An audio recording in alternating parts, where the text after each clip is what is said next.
বাইরে পড়ছে ঝিরিঝিরি বৃষ্টি, একদম মেঘলা ওয়েদার।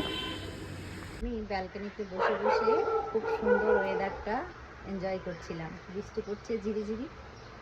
আর আজকে তো পবিত্র ঈদ, তো সকলকে আমার মুসলিম ভাই বোনদেরকে জানাই ঈদের অনেক অনেক শুভেচ্ছা ও ভালোবাসা। সকলকে ঈদ মোবারক। খুব ভালোভাবে সুস্থভাবে আজকের দিনটা আপনারা কাটান। তো বৃষ্টি পড়ছে, বৃষ্টি ওয়েদার। আর আজকে বৃষ্টির দিনে কি খেতে মনে হয়, তো চলুন দেখাই কি রান্না করবো আজ আমি। বর্মশাই তো সকাল 6টার মধ্যেই ডিউটিতে বেরিয়ে গেছেন। ও তো নেই, আমার খাওয়া হয়ে গেছে। আমি খেয়েছি এই যে বাদাম ভাজা, শসা, কলা দিয়ে মুড়ি। আর এখানে কি করছি চলুন দেখাই। এই যে আমার জন্য 1 কাপ দুধ চা, আদা দিয়ে একদম কড়া করে বানাচ্ছি, এই যে খেজুর গুড় দিয়ে।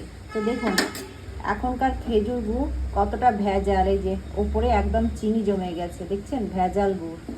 তো একটু খেজুর গুড় দিয়ে বানাচ্ছি। খেজুর গুড়ের চাটা কিন্তু বেশ ভালো লাগে। আজ যেহেতু একটু ঠান্ডা ঠান্ডা করছে, বৃষ্টি পড়ছে বাইরে, তো সেই জন্য খেজুর গুড়ের চা বানিয়ে নিচ্ছি নিজের জন্য 1 কাপ। বর্মশাই তো নেই, সকালেই ডিউটি। আর আজকে কি বানাবো চলুন দেখাই। এই যে প্রিপারেশন করছিলাম আমি, এখানে সবজি পাতি কাটছিলাম। কিসের সবজি বলুন, এটা কি হবে আজকে, তো আরও কাটবো, ফ্রিজ থেকে বার করব।